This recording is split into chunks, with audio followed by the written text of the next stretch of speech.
اس جانور کی قربانی کی وجہ سے، بقرہ عید کی وجہ سے آپ جانتے ہیں پوری دنیا میں کتنا بڑا معاشی بوسٹ آتا ہے، کتنا بڑا سائیکل چلتا ہے بزنس کا۔ دیکھیں نا، بزنس کی کامیابی کا تو راز ہی یہی کہا جاتا ہے نا کہ ایک بندے کی جیب سے پیسے نکلیں اور دوسرے بندے کی جیب میں چلے جائیں، مارکیٹ میں کیش فلو آ جائے۔ ذرا چلیے جناب، یہ جانور آتے کہاں سے ہیں؟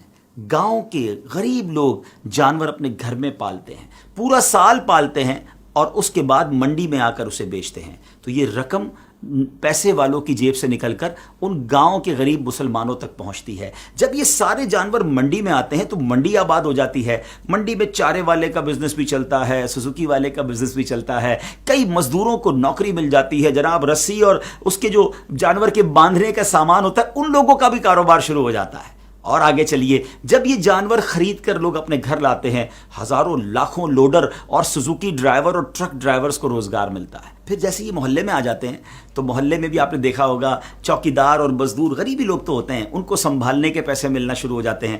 منڈی اور اطراف میں جو چارے کی دکانیں ہوتی ہیں وہاں جناب ان لوگوں کو روزگار ملنا شروع ہو جاتا ہے، بچے خوش ہوتے ہیں، اور جب اس کے بعد اس کی قربانی ہوتی ہے تو ہزاروں لاکھوں دنیا بھر میں قصاب جو ہوتے ہیں، گوشت فروشت ہوتے ہیں، ان کو روزگار ملتا ہے۔ ایک قصاب ہوتا ہے، 5-10 ہیلپر ساتھ آتے ہیں، ان کو بھی عید کے دنوں میں مزدوری مل جاتی ہے۔